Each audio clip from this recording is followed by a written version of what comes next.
Right, deep divers.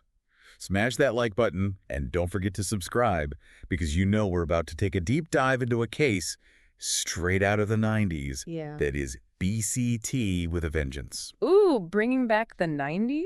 The Menendez brothers. Oh, yeah. You know the story. Classic. Convicted of killing their parents. Right. Sentenced to life without parole. Big time. But hold on to your headphones, folks, because D.A. Gascón just dropped a bombshell and he's recommending that they be released. What? And get this. Yeah. Some prosecutors on his own team might fight him on it.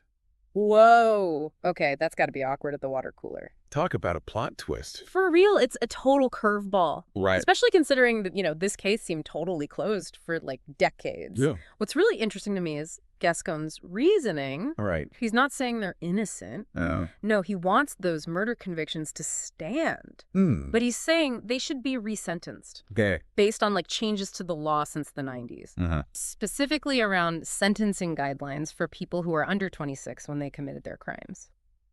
So is he saying that the Menendez brothers got a raw deal because of the way the laws were back then?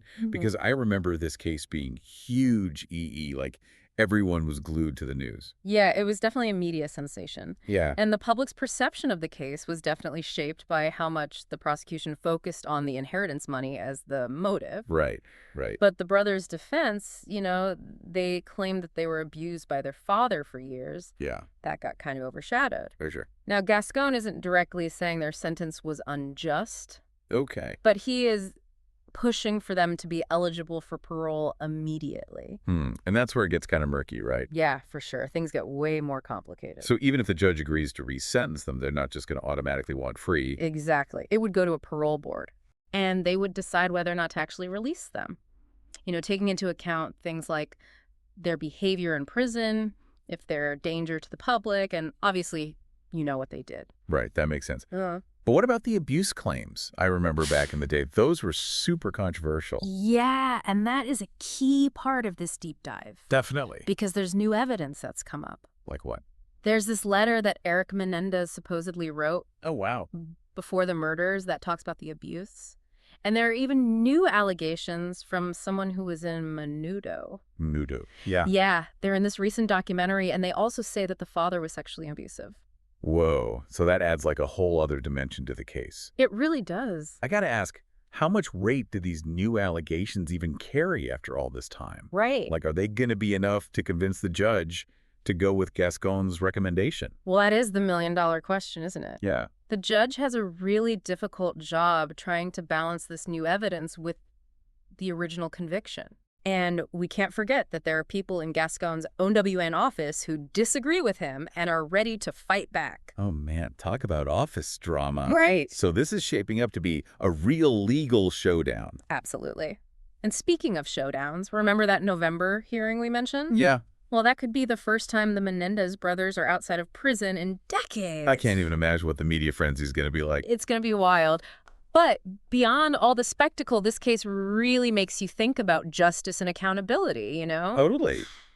It's fascinating how this case is making everyone reevaluate everything we thought we knew. It really is. But I am dying to know, what are your thoughts on all of this? Yeah, tell us. Drop your comments below and be sure to like and subscribe because we're just getting started. Well, yeah, we were just scratching the surface. Okay, so let's dig a little deeper into Gascón's argument here. Yeah?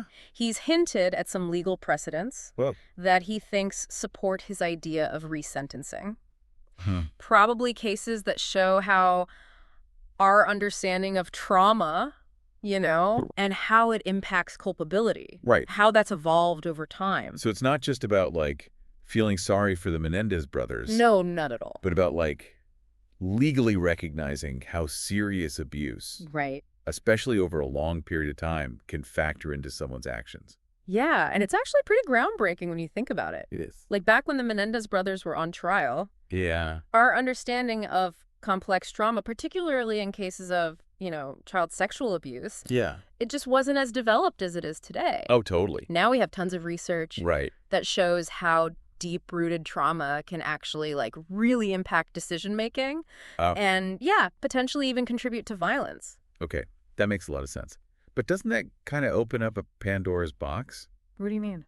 Like, what's to stop every convict from claiming past abuse? Oh, yeah, I see what you mean. To try to get their sentences reduced. That's definitely a valid concern. Yeah. And it's something the courts are going to have to deal with, for sure. But it's not a guarantee. Right. Just because someone says they were abused in the past doesn't mean they'll automatically get resentenced. Of course. The legal system still has to, look at each case. Yeah. Make sure the claims are credible. Right. That the abuse was a major factor in the crime. So it's not like a get-out-of-jail-free card. Definitely not. But more like the legal system finally catching up to what we know about how people in trauma work. Precisely. This connects to another really interesting part of this case. Okay, what's that? The defense's argument that the brothers should have been charged with manslaughter. Oh, right. Instead of murder. Exactly. Okay, remind me again. What's the difference legally? Sure. I know someone dies in both cases. Right. But, murder just seems way worse. Yeah, you're right. Murder is definitely considered a more serious crime. Okay. It usually involves premeditation, like planning it out, an intent to kill. Right. Manslaughter, on the other hand, is more like a crime of passion or a situation where someone didn't necessarily plan to kill, but their actions led to a death. So is the defense team saying that the Menendez brothers didn't plan on killing their parents? Oh. I mean, that seems kind of hard to believe. Yeah, I mean, they're not denying that it happened, but they're saying it was a direct result of the abuse they endured. Oh, okay. Like they were living in constant fear, and they acted impulsively because of all the trauma. And their lawyers think that fits the definition of manslaughter. Interesting. Not premeditated murder. So even if Gascón gets what he wants with this resentencing thing, the whole murder versus manslaughter debate, that adds another layer of complexity. It really does. What would a manslaughter conviction even mean for them? Well, like in terms of how much time they'd actually have to serve? That is where it gets tricky. Okay. Because it depends on what the guidelines were for manslaughter in California back then. Oh, right. And what they are now. The defense says they've already served enough time for manslaughter. So they could be released right away? Potentially. But ultimately, it's up to the judge to figure out the appropriate sentence if the charges are downgraded to manslaughter. Wow. So even if the brothers get a break with this resentencing, their freedom really depends on whether this manslaughter argument holds up in court. Exactly. It's a total legal tightrope. So while we wait to see what happens in November, what should we be paying attention to? Well, one big thing is going to be the credibility of these new abuse allegations. Like, how will the prosecution try to discredit them? Will they call in witnesses to counter the brothers' claims? Will they challenge the authenticity of that letter, supposedly, from Erik? Because if the judge doesn't believe those allegations, then the whole defense falls apart. Exactly. Another key thing to watch is how much the judge focuses on the brothers' behavior in prison. I mean, they've reportedly been model inmates, participating in rehab programs, helping other prisoners. Oh, wow. That could really sway the judge towards a more lenient sentence. It's like they're trying to show the judge that they've changed. That they're not those same scared, angry kids who did those horrible things so long ago. It's like a real-life redemption arc. It really is. That's what makes this whole case so fascinating. It's not just legal arguments. It's about how people can change the possibility of rehabilitation and what justice even means. Man, this deep dive is really keeping me on the edge of my seat. I know, right? But before we get into all the ethical and political stuff, let's hear from you, our amazing listeners. Yes, tell us your thoughts. What stands out to you most about this case? Do you think Gascón is right to want to release them? Do they deserve a second chance? Let us know down in the comments below. All right, deep divers, buckle up, because this legal roller coaster is not over yet. We've covered the legal arguments, the new evidence, the whole resentencing thing. Even the possibility of a manslaughter conviction. But like with any high-profile case, there's always that extra layer of politics and public opinion. Oh, absolutely. And this one is definitely no exception. It's a total circus. So D.A. Gascón, he's facing some serious heat for his stance on this. Yeah, people are not happy. Some are saying he's soft on crime. That he's basically siding with the abusers. And not the victims in this case. It's a tough sell. That he's putting the rights of convicted murderers above justice for the parents who were killed. Yeah, I mean, you can see why people are upset. I've seen those comments too, and it definitely makes you wonder. Yeah. It's like Gascón is trying to walk this tightrope between legal arguments and what the public thinks. It's a delicate balance for sure, especially with the election coming up. Oh, right. Some people are saying this is all just a political move. Like a ploy for votes? Exactly. Like, why announce this potential resentencing now? Yeah, just weeks before people go to the polls. It seems kind of suspicious. And his opponents are definitely using it against him. Oh, yeah, they're painting him as this out-of-touch elitist. Who doesn't care about what the community wants? It's all getting very political. So it's become this political football that everyone's trying to use to score points. Basically. But at the end of the day, isn't the judge supposed to be impartial? Well, yeah, ideally. Like, they should only focus on the law and the facts of the case, right? In theory, yes. But we can't ignore how powerful public pressure and media scrutiny can be. Oh, no, it's a huge factor. Judges are human, too. Of course. They're not immune to public opinion? Not at all. This case is everywhere. Right. It's generating so much buzz. And the judge has got to be aware of that. Oh, yeah, for sure. They know the political implications of their decision. So even if the judge agrees with Gascón's arguments, they might still hesitate to go for the resentencing. Yeah, because of the potential backlash. Man, this is crazy. It's a mess. It really highlights how complex our legal system is. Totally. Like, justice is supposed to be blind. Right. But it's constantly being influenced by all these political and social factors. It's messy. This is like a real-life legal thriller.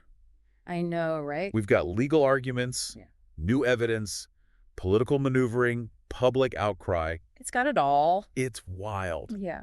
But we can't forget about the human element here. Yeah. Two young men who committed a horrific act, but who also say they were victims themselves. It's tragic no matter how you look at it. Totally. And no matter what happens. Yeah. There's no easy solution here. No clear-cut answers. No easy way to say what justice really means in this case. It really makes you think. Yeah, it shows how the legal system, even though it's supposed to be about finding justice, right, can't always provide these neat and tidy resolutions. Sometimes there are just no easy answers. You're absolutely right. This case makes us think about some uncomfortable truths about ourselves, about society, about the very nature of justice. Big questions. No easy answers, just hard questions that we have to keep asking. And that's what this deep dive is all about. Totally. While the Menendez brothers are waiting to see what happens to them, we're left trying to figure out what it all means. What are the big takeaways? How do we balance punishment with rehabilitation? Right. How do we acknowledge the damage that abuse causes while still holding people accountable for their actions? It's tough. So much to think about. This case is going to stay with us for a while. As this whole legal drama keeps unfolding. One thing's for sure. What's that? This case is going to keep captivating us and challenging us. Absolutely. It's making us rethink what we believe about justice and accountability and whether people can really change. And that, my friends, is why we dive deep. Because sometimes the most interesting stories are the ones that leave us with more questions than answers. Oh, well. So as we wrap up this deep dive, we want to hear from you. What do you think? What are your thoughts on the Menendez brothers case? Yeah, tell us. Do you think they deserve another chance? Let us know in the comments below. Yeah, we want to hear from you. Hit that like button and subscribe for more deep dives into the most compelling stories of our time. Until next time, it's drivers.